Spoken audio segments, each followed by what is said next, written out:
Bismillahirrahmanirrahim. Assalamualaikum warahmatullahi wabarakatuh. Baik, pada kesempatan kali ini kita sama-sama akan membahas materi mengenai pemberontakan PKI Madiun tahun 1948 sesuai dengan kompetensi dasar 3.1, yaitu upaya bangsa Indonesia dalam menghadapi ancaman disintegrasi bangsa.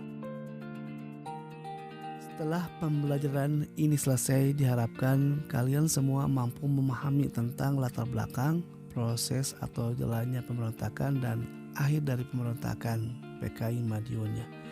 Baik, sebelum membahas mengenai latar belakang kenapa terjadi pemberontakan, sebelumnya kita bahas tentang dasar-dasar tentang pemberontakan PKI tahun 1948. Yang pertama, tentang di mana pemberontakan itu terjadi, kemudian kapan pemberontakan itu terjadi, dan siapa tokoh-tokoh yang terlibat dalam pemberontakan ini, baik tokoh yang memberontaknya maupun yang menumpasnya.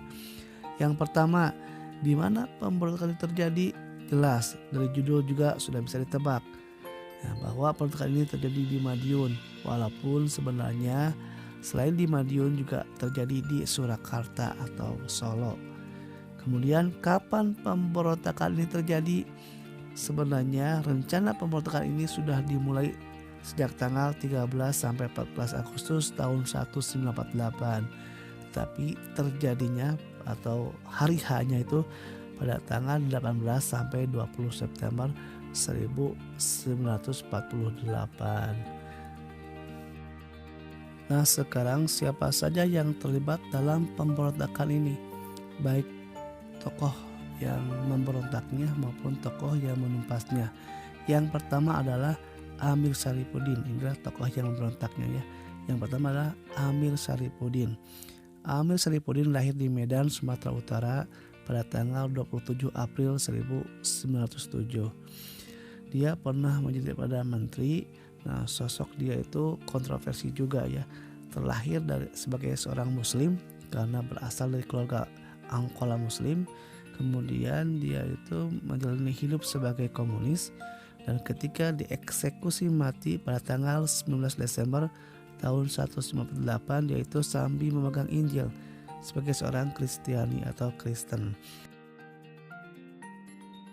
Tokoh pemberontak yang kedua adalah Musa Manowar. Dia lahir di Kediri, Jawa Timur tahun 1897. Ya, dia itu sebenarnya dari keluarga yang berada dan hidupnya juga berkecukupan. Karena ayahnya itu yaitu Mas Marterjo adalah pegawai bank di Kecamatan Wates. Kemudian dia juga itu pernah satu kos. Ya, ketika belajar di rumah Cokraminoto, dia itu pernah satu kos dengan Soekarno dengan Kartosuwiryo. Ya, yang nantinya itu berbeda haluan ideologi dalam pemikiran. Soekarno kan nasionalis, Kartosuwiryo itu Islam, ya. Kemudian kalau Muso komunis gitu ya. Kemudian yang ketiga ada tokoh DN Aidit, Dipa Nusantara Aidit. Lahir di Tanjung Pandan, Belitung. Ya. Tokoh inilah tokoh pemberontak yang berhasil kabur pada peristiwa ini. Kalau Amir Syarifuddin tertangkap dan dihukum mati, kalau Musa juga tertembak mati, nah DN Aidit itu berhasil kabur, dan nanti tahun 65 dia itu memimpin kembali pemberontakan PKI. Tokoh berikutnya adalah tokoh yang menumpas terhadap pemberontakan ini. Yang pertama adalah Muhammad Hatta. Beliau pada waktu itu adalah sebagai Perdana Menteri menggantikan Amir Syarifuddin. Nanti beliau dengan Presiden Soekarno yang mengirimkan atau mengutus tentara untuk menumpas pemberontakan ini. Yang kedua ada nama Gatot Subroto, lahir di Sumpiuh, Banyumas, Jawa Tengah. Nah, beliau juga nanti adalah tokoh yang ditugaskan untuk mengatasi atau menumpas pemberontakan ini. Tokoh yang ketiga adalah Dr. Abdul Haris Nasution atau Jenderal Ahmad Nasution. Nah, dia itu termasuk tokoh yang berhasil nanti menumpas gerakan pemberontakan PKI Madiun ini. Walaupun nanti pada tahun 65 beliau menjadi sasaran PKI, target PKI untuk dibunuh. Walaupun nanti tahun 65 beliau selamat, tapi anaknya itu ada Irma Suryani terbunuh. Ya, lanjut ke latar belakang pemberontakan PKI Madiun. Ya, kenapa pemberontakan PKI Madiun ini bisa terjadi? Nah, pertama-tama ini ada dua peristiwa, yaitu pertama perjanjian Renville, kemudian peristiwa yang berikutnya adalah jatuhnya kabinet Amir Syarifuddin yang nanti akan diganti oleh kabinet Hatta. Nah, apa hubungannya antara perjanjian Renville dengan jatuhnya kabinet Amir Syarifuddin? Ya, seperti diketahui dari hasil perjanjian Renville, wilayah Indonesia itu menjadi sempit. Hanya 3 daerah, yaitu Sumatera, Jawa Tengah, dan Jawa Timur. Nah, siapa yang melakukan perjanjian itu? Siapa yang negonya? Ya, yang negonya adalah Amir Syarifuddin sebagai Perdana Menteri Indonesia. Nah, karena hasil perjanjian Renville itu mengecewakan Indonesia, sehingga banyak tokoh agama atau nasionalis yang menyalahkan Amir Syarifuddin kenapa menyetujui hasil perjanjian Renville yang jelas-jelas sangat merugikan Indonesia. Nah, akhirnya kabinet Amir Syarifuddin jatuh dan digantikan dengan kabinet Hatta. Nah, di saat kabinet Amir Syarifuddin jatuh, di saat dia kecewa karena kabinetnya dijatuhkan dan disalahkan, ada event penting, ada peristiwa penting, yaitu ada orang yang sama-sama berhaluan kiri yang namanya Musa Manowar yang baru pulang dari Uni Soviet. Kemudian Amir Syarifuddin bercerita kepada temannya itu, Musa Manowar, bahwa kabinetnya akhirnya jatuh. Ya, kemudian mereka tuh bersepakat untuk membentuk Partai Kiri Bersatu, karena menurut mereka perjuangan mereka itu akan berhasil jika semua organisasi kiri atau partai-partai kiri itu bersatu.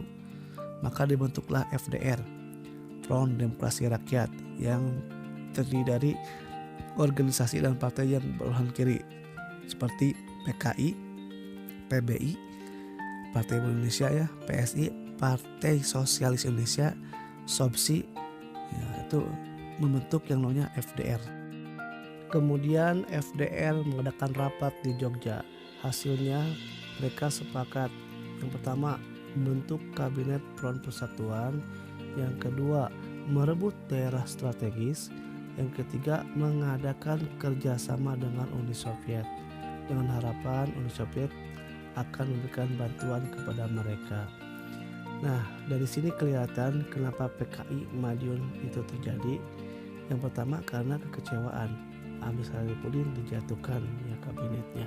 Yang kedua karena mereka punya ideologi, yaitu orang-orang kiri yang berideologi komunis. Mereka itu percaya bahwa negara yang lebih bagus adalah negara yang berideologi kiri atau komunis.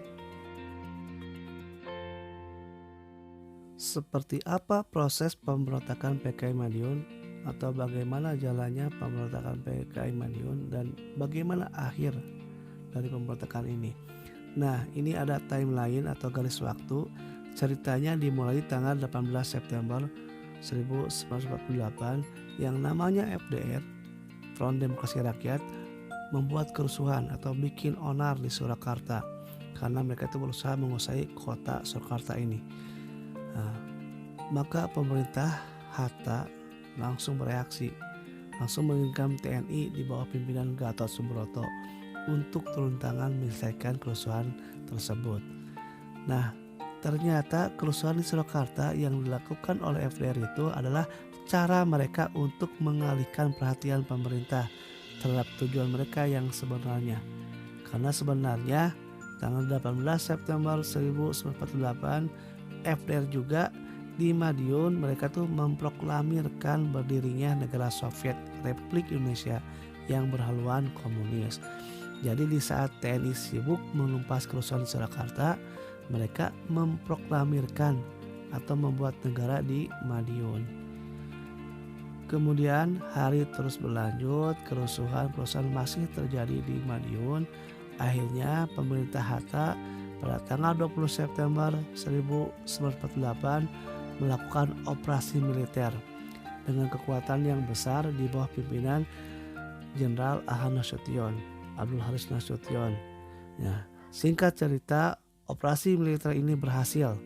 Tokoh-tokoh komunis diantaranya Musa Manowar, dia tertembak mati ketika dalam pelarian kaburnya pada tanggal 31 Oktober 1948. Kemudian Amir Syarifuddin tertangkap pada bulan November 1948 dan dieksekusi mati pada tanggal 19 Desember 1948.